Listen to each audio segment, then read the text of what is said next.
Today I'm in downtown Cowarts, Alabama, and I'm with two gentlemen, and I'm going to let them introduce themselves and tell you their position in the town of Cowarts. I'm going to start with you.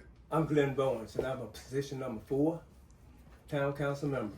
Okay, and I'm Randy Rowland. I'm mayor of Cowarts. Been mayor 18 years. great. Tell me some of the things going on in Cowarts, Alabama. Y'all are both up for re-election? Yes, Both we up for are. re-election. Up for re-election. Tell me some of the things that's going on in Cowarts. I know that you are a very financially secure community, probably one of the most secure in Houston County, from what I've heard. Tell me some of the things that's going on here. Okay. I've been working with Matt Parker for 4 or 5 months now on reopening our new owners with the dairy. We have finally got a new owner. They are working on it as we speak. Hopefully to be open in the time they get everything done in about a year. They go into employee to begin with 15 to 20 employees.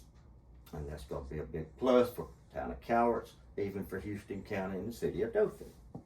And I'm proud of that project we've been working on to get it here. And when it closed, that was a negative impact for the people of Cowarts. And that now, through y'all's work and working with Matt Parker with the Dothan Area Chamber of Commerce, going to be providing more jobs here in Cowarts. Going to provide more jobs here in Cowarts and going to create more tax revenue for us, which we're very proud of. And we have some other projects going.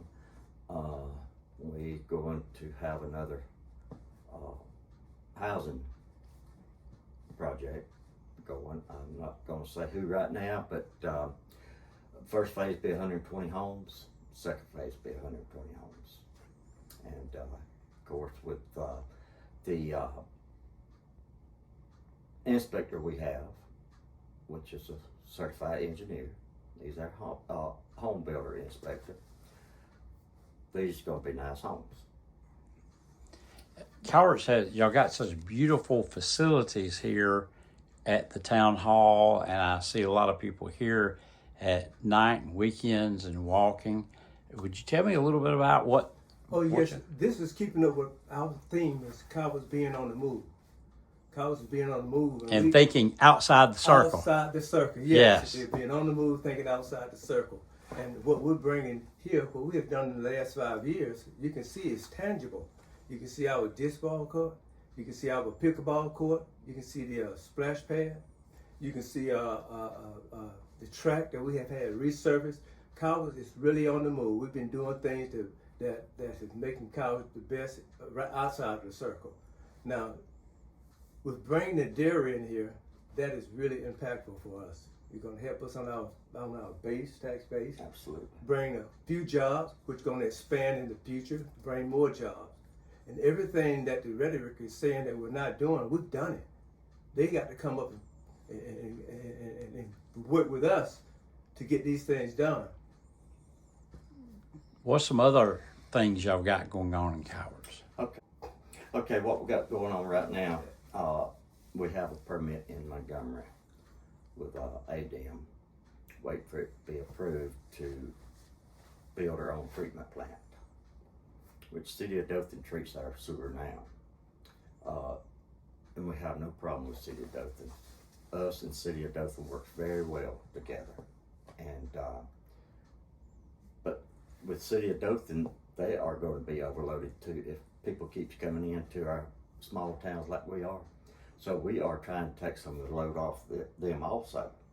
So we have the property, we already have the location, and we are just waiting on the permit, and so we can move forward on it. You may not know this off the top of your head. About what's the square mileage of the town of Cowarts? 9 miles.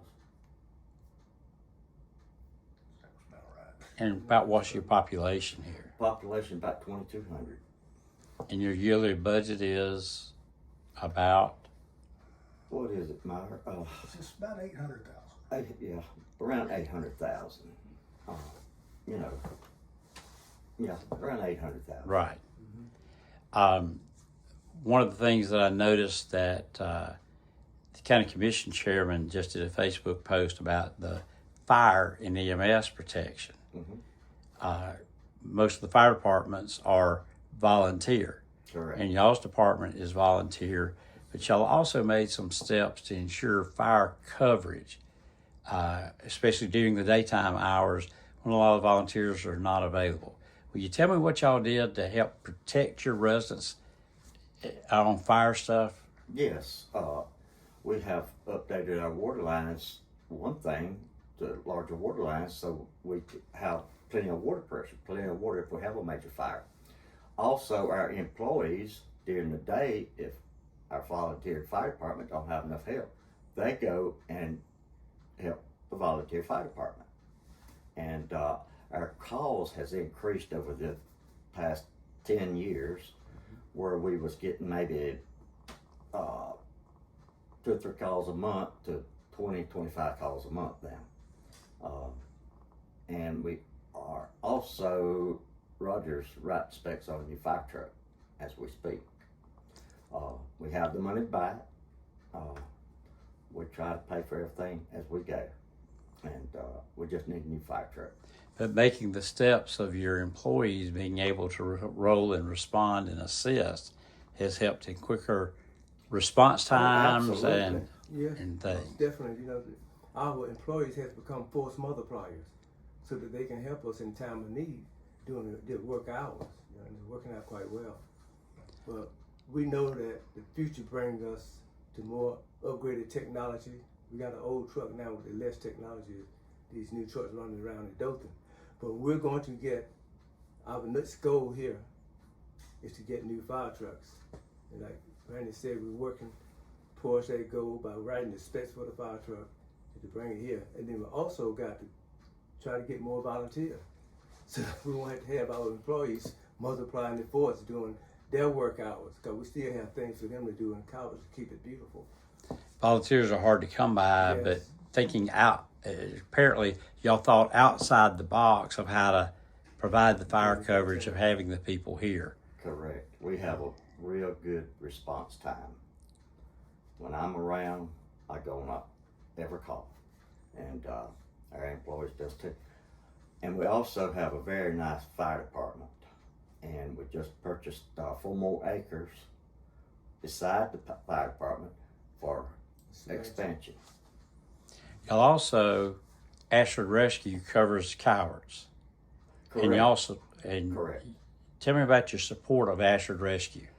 We started, Glenn, about time you Yeah, about 5 years ago we started to support the Ashford Rescue. I think they work on the east side of Broad Street. Appear to work on the west side. now they cover They cover it all all. the Cover Cowarts. all the Cowarts. My correction, all the Cowarts. And we But- appreciate that. We have been donating them $10,000 a year, just for their support, and Right. they respond real quick. Lots of times most of the time they're there for the police department or sheriff's department's there. Right. They're right here, 3 miles from us. Real good response. How do you keep the city so clean? Because I come down the streets and see the streets clean and sidewalks for your people to walk on, as well as here at City Hall. How are you able to keep it so clean? Well, we have a full-time guy that picks up litter and trash about every day. And bar none, we have some of the cleanest streets around. And that's a big plus for us. I don't like to see this litter. 18 years of mayor is, I've never been a mayor and have no desire to be, but it's about building relationships. Are you constantly building relationships, city, county, state, and federal, to help your city? Absolutely. The city of Dothan and us work all the towns, surrounding towns. Matter of fact, we just loaned Rehoboth one of our pumps, our portable pump, to get them out of tight. If we needed something from them, they would loan it to us. Kansas, we all work good together. It's been very good. And Houston County has not turned us down on any project we've asked for. And we're working good with them. They have turned us down on nothing. Well, you know, for any project that we try to get done, for instance, like resurfacing our parking lot and resurfacing our track out there, we got to have some type of coordination with the county. And everything that has been done out here in our park, from our 2 pickleball courts, disc golf, everything has been in coordination with the county. They've been a part of They've it. been a part of it, you know, and the result shows right there. It's tangible right there when that park is full with people on the weekend.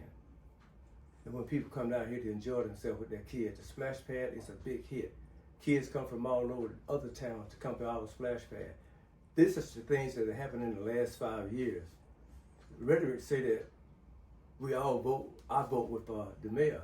I vote for the one who brings the motion to the table that's going to benefit Cowarts. And I'm going to vote for that which is going to benefit 90% of the Coward people. The mayor brought, just like the plant for the boarding plant, he brought that to the table, just like this morning. He brought the pickleball court to the table. 5 council members. He brought the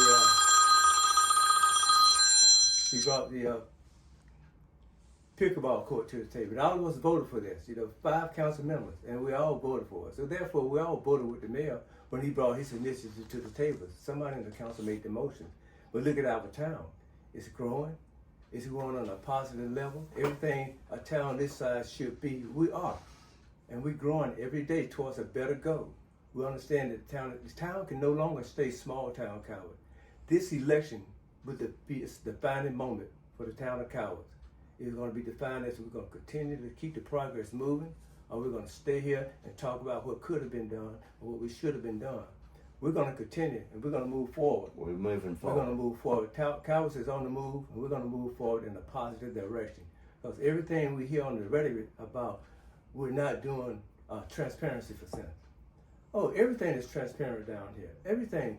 Any citizen in Cowarts, if they want to see anything that we're doing as a council, as the mayor, they are welcome to come down here anytime between 8 and 2 and get a report. Nothing is being hidden from them. It's total transparency. He said once I heard the rhetoric say that we didn't have the money to afford these projects. Cowarts has money to afford these projects. They're Absolutely. done. We don't owe anybody anything. These are the things that we do for the people. The money we're not a bank. The money come in for the town, we spend it out for the people. That's why when you were talking earlier about the beauty of the town, it's the optics.